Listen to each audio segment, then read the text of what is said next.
Hello everybody. Today we are going to lace the rear wheel for the Klunker. So I'm going to be doing the twisted lace pattern like is on the front wheel. And I've never done this before, so after doing some research, it seemed the easiest way to do it was to lace the wheel up normal. Well, let's rewind. So first, the spokes need to be longer than normal. And from the information I found, it's 2 mils per twist. So I added that. I did the spoke length calculator, added that in, got 265 mil spokes. So I have the wheel laced set up with 265s. And now we're going to undo these two, twist them, put them back in, and we're just going to work our way around the wheel. I have it in my cool little Park Tool wheel holder that's in the vise, so should be easy to work on. I'm gonna try to set you up so you can watch as I do this. I think it'll actually be easier. Ah, here, so much easier. I'm gonna work from the side. So. Yeah, work from the side. You can actually reach the spoke nipples this way. I'll tell you, they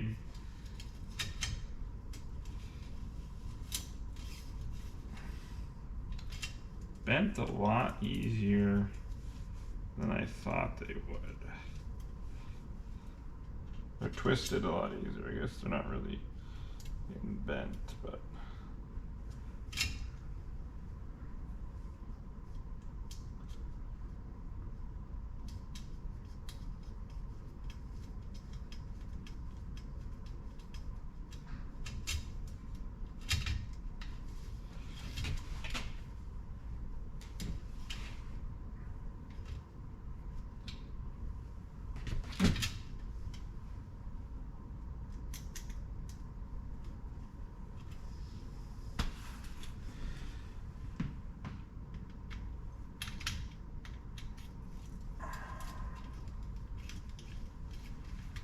okay. I imagine the people who do this a lot probably do it all in one go, but for a first time it seemed easier to lace it than do the twisting portion.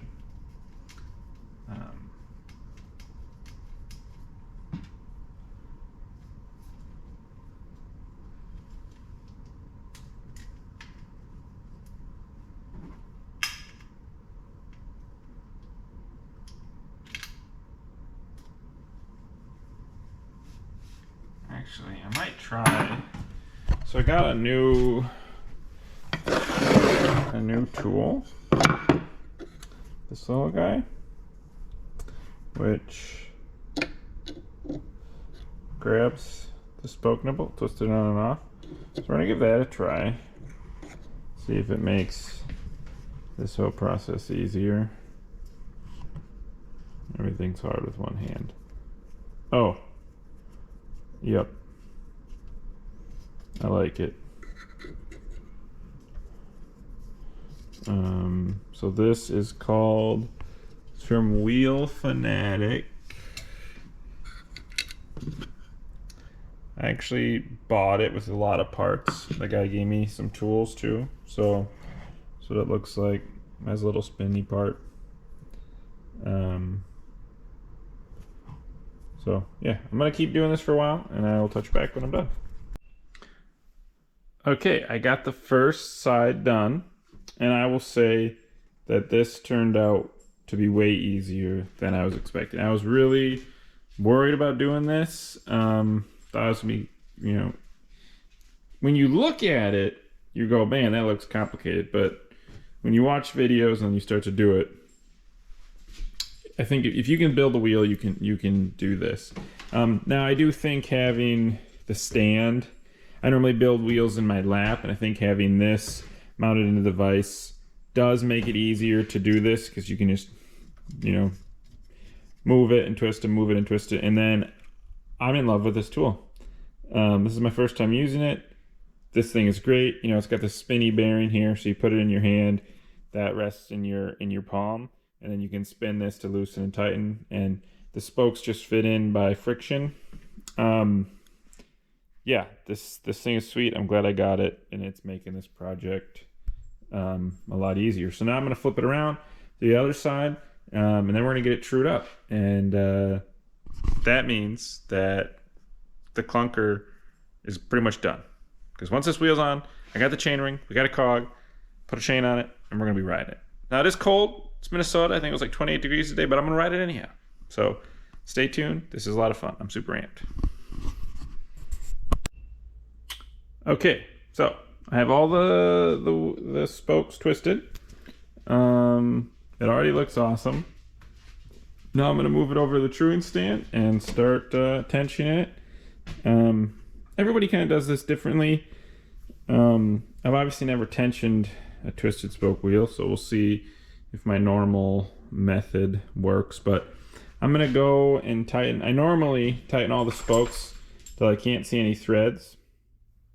And then I'll do like one turn all the way around or two turns all the way around or whatever feels kind of right by my hand. And then once it's tensioned properly, normally it's true if all the steps line up, and then sometimes you gotta play around a little bit. But we'll see what kind of added intricacies the lacing pattern puts into the truing, and yeah, we'll see what happens.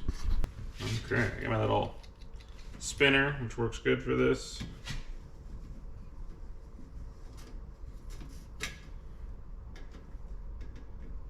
And then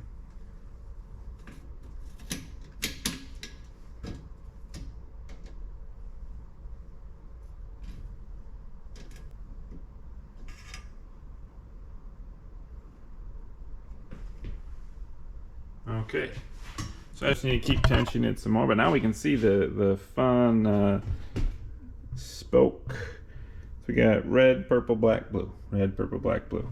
So it's the same on the front wheel. So I got the chain ring. We're going to start out with a 34 tooth surly stainless steel ring. And finding a bash guard in 110 is a little difficult. That's small enough to cover just a 34 that I like. So I have this Gervin rock ring. It's a little big, but we're just gonna see how it looks. I didn't tighten the crank on too much because I knew I was gonna be taking it off to put the rings on.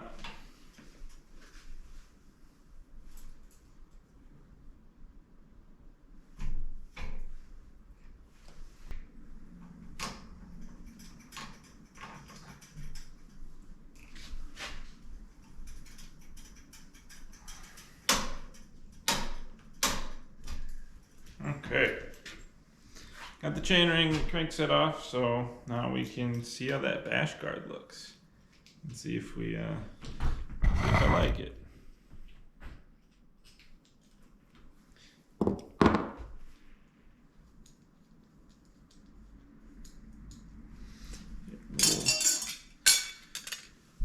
Bring everything over to the bench.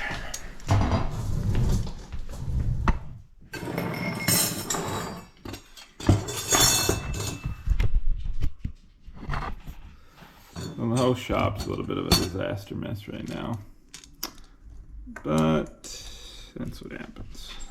Yeah, so they even machined out the back side of this crank. Mildly worried about it breaking, but I don't plan on riding this bike that hard. It's more of just a beat around town skid machine, so I think it'll survive. So we're just gonna bolt this on with the chain ring.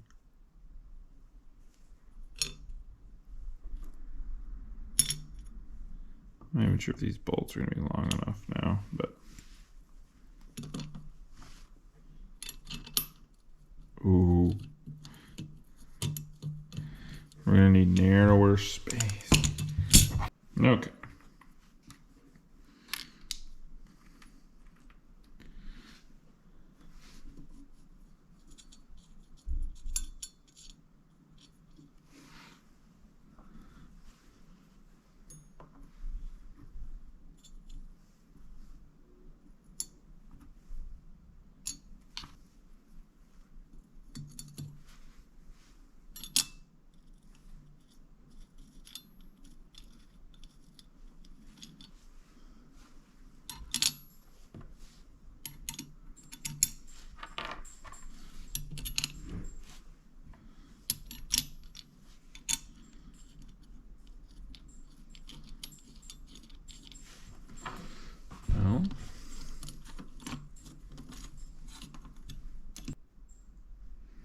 Oh, maybe that looks fine.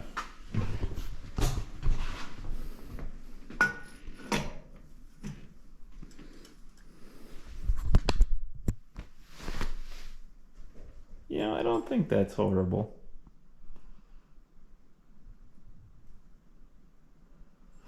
You know, it's kind of cool how it literally bends up right after the thing ends. So I think we'll run with that for now.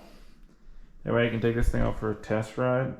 Still, I need to JB weld this spins, and it's just pressed in from back here. So I was gonna JB weld it, I think, but of course I can't find the JB weld. So, and it's Sunday, and the auto parts store here in town is closed. So, let me just re-bolt this on. I'll get a chain on this thing, and maybe I can go pedal it around quick before it gets dark. Yeah, you know, I kind of like it.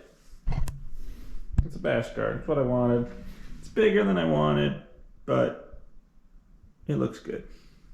So I'm gonna grab a chain. So these are all 3/32. So we'll just run an 8-speed chain.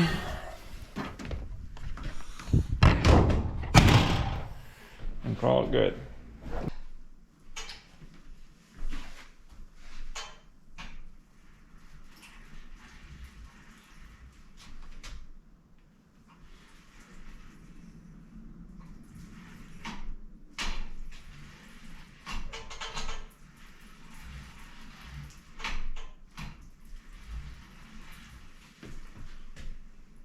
Look at that.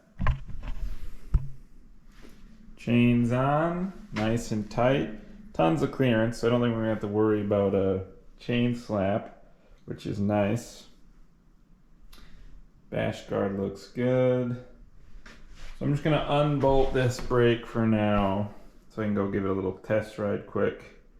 It is cold and snowy outside. Well, it's not snowing right now, but there is snow on the ground. But sidewalks look clear, so we'll be able to give it a quick zip.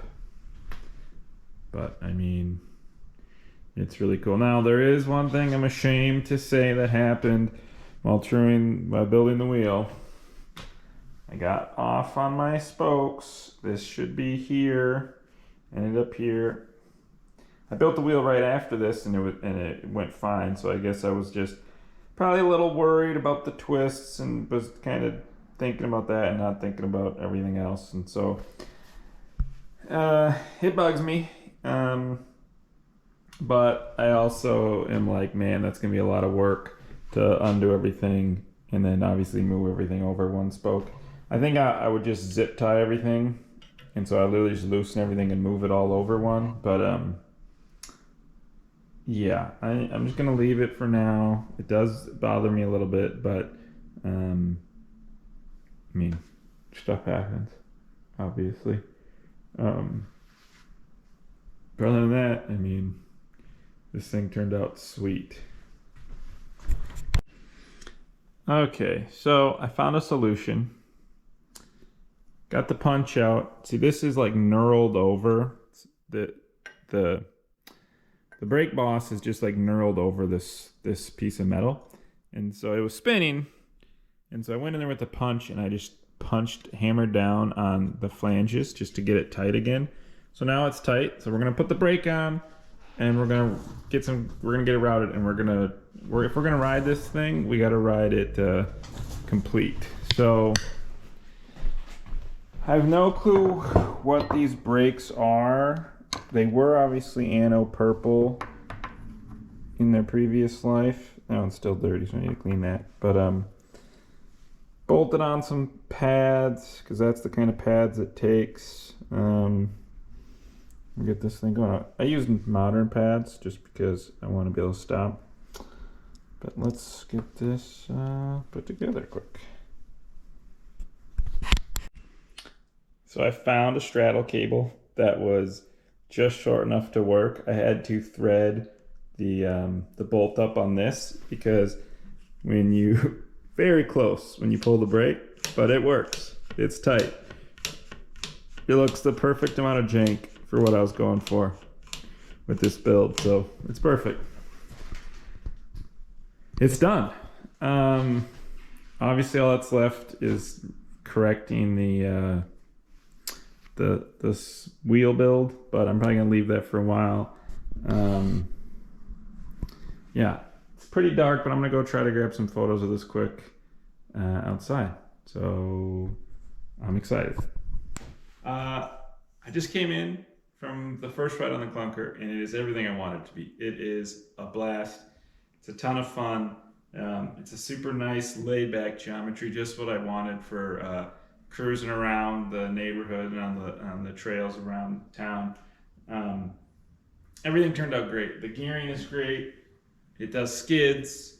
I like how it fits and rides. So I just want, this was my grandfather's bike, and so it's a really fun project for me to work on to turn this into a Klunker.